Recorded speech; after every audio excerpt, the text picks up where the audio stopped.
Hey everybody, what's up and welcome back to today's video guys. And today guys, I'm going to go ahead and be showing you how to go ahead and generate a sitemap for your website on Odoo. This is a very simple thing to do, so make sure to watch this quick and easy video till the very end, follow my steps correctly, so you can make sure that this works the same for you and you can do this yourself. But yeah guys, let's get straight into it.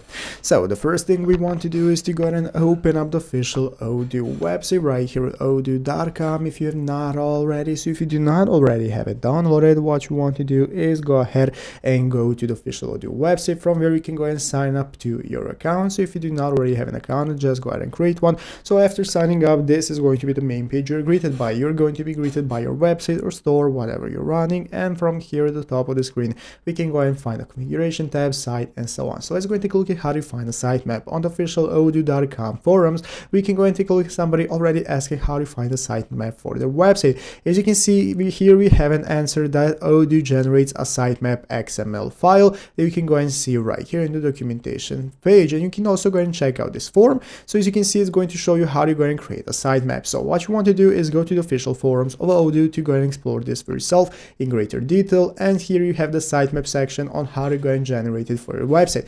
It's going to enable you to go ahead and set a sitemap entry and then download the file for yourself. So if you need any more help, you can just go to the main page. Right here you have configuration for your settings and the site option for your main page that you can go and access from right here, home page, and so on. That's going to enable you to make your sitemap, and that's how it's done. So I hope this video was helpful. If it was, make sure to leave a like, subscribe to the channel. Thanks for watching, take care, and bye.